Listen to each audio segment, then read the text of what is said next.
جب میں چھوٹا تھا نا تو اس وقت رسالے آیا کرتے تھے بچوں کے. ایک بچوں کا رسالہ آتا تھا بچوں کی دنیا. بچوں کی دنیا اب پتہ نہیں آتا کہ نہیں آتا.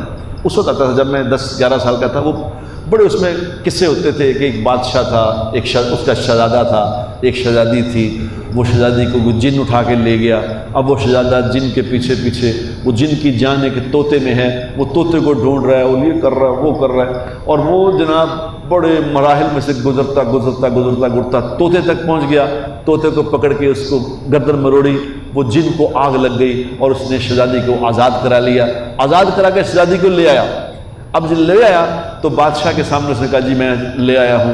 تو بادشاہ سلامت نے, مجھے ابھی تک وہ الفاظ یاد ہیں, اس لکھا ہوتا تھا کہ بادشاہ سلامت نے دونوں کی شادی کر دی اور ساتھ ہی تخت پہ بٹھا دیا اور خود یاد الہی میں مشغول ہو گیا. خود یاد الہی میں, یعنی اس جملے سے, یہ بچپن میں پڑھے ہوئے جملے سے ہمارے دل میں, میرے دل میں یہ آتا تھا کہ اچھا بوڑھا ہو کے یاد الہی میں مشغول ہونا ہے, جوانی میں شہزادی ڈھونڈنی ہے, شہزادی کے پیچھے پیچھے جوانی میں, بڑھاپے میں جا کے پھر اللہ اللہ کرنی ہے. یہ بچپن سے ذہن بنایا ان کہانیوں سے ذہن بنتا تھا.